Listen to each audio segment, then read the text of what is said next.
Hello, Suriya. I'm delighted to see you here. Uh, Hi, Sari. I'm delighted as well. Welcome to the podcast for the 40th anniversary of Intact Academy. And you are my good colleague in India. So, but for the people who don't know you, maybe you'd like to introduce yourself. Sure, I'm really delighted to be here and thank you for having me as part of your 40th anniversary celebrations. Uh, my name is Suriya Prakash, and I'm a teaching and supervising transaction analyst in the organizational, counselling, and educational fields. I'm basically in India from Coimbatore, which is down south of India.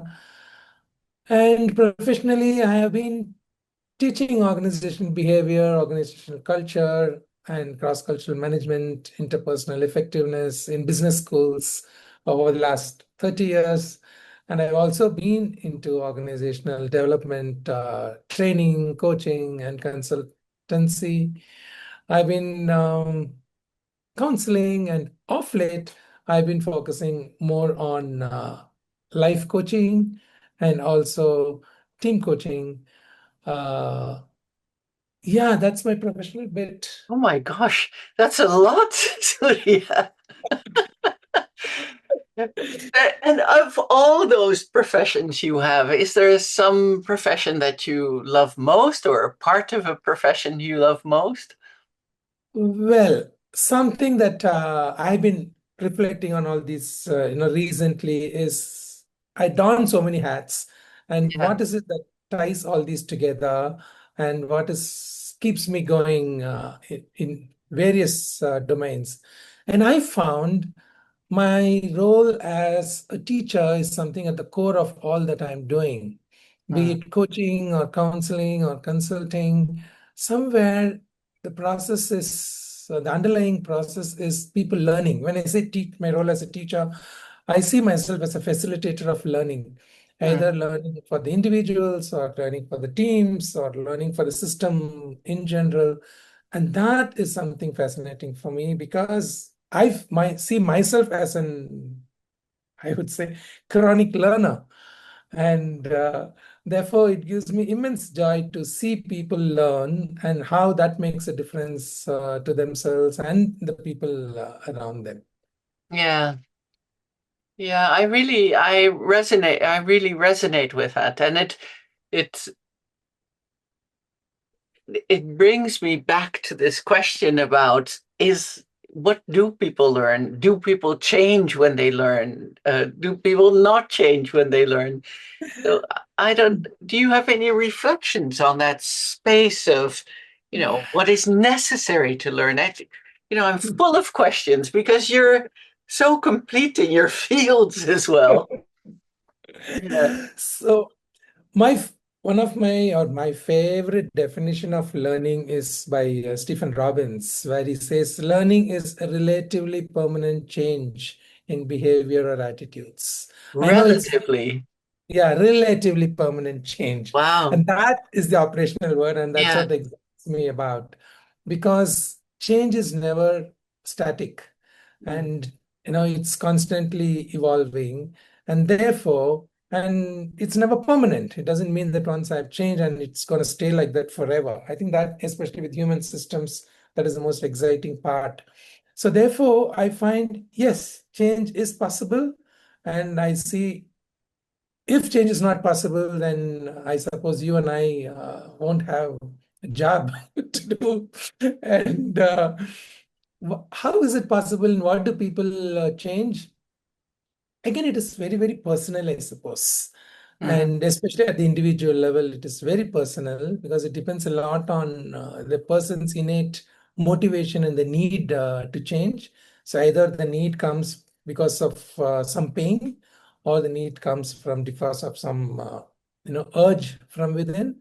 And that is where I find the TA principle of FISIS makes so much sense for me. That innate drive that is there in all of us to grow and change. And I think it may be restricted because of our conditioning, upbringing, or life script or whatever. But I think there is a spark in almost everybody to make a difference to their own lives and maybe people and systems that they are part of.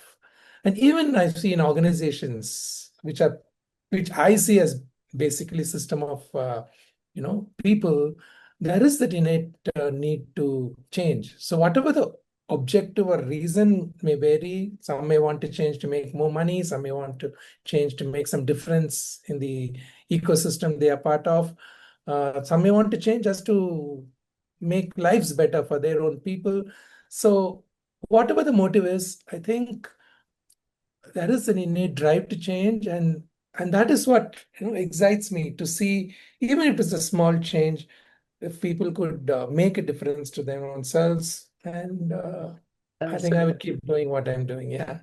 So if people naturally change, if there's a natural drive for regeneration, really, what do you think the role of a consultant or coach is? I also see the consultant or the coach, the role is something to a gardener. Like every seed has its own capacity to grow, and left to itself, it would anyway grow.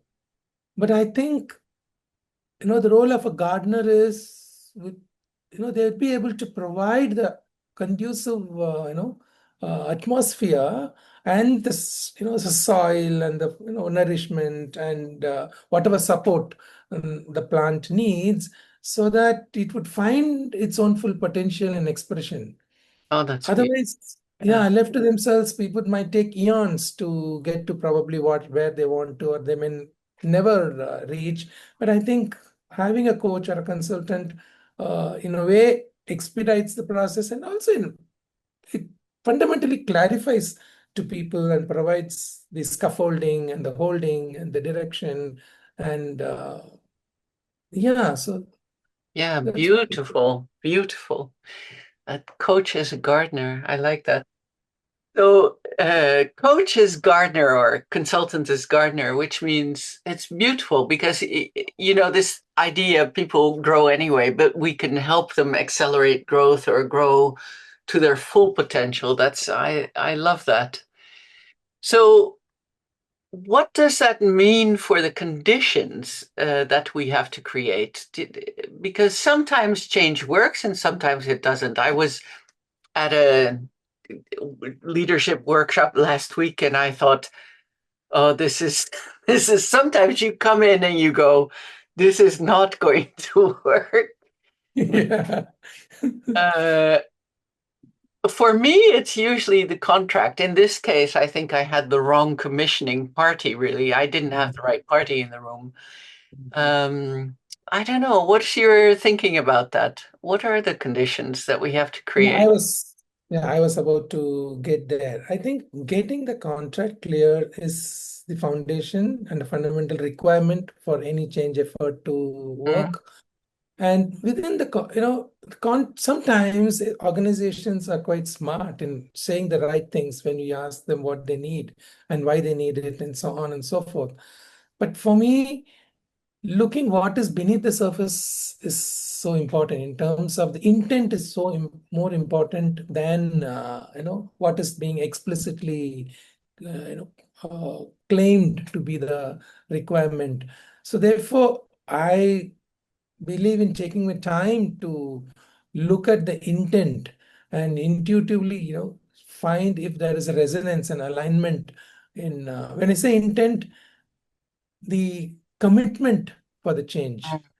And mm, often it also organizations, especially the commitment of the leadership to be part of the change process.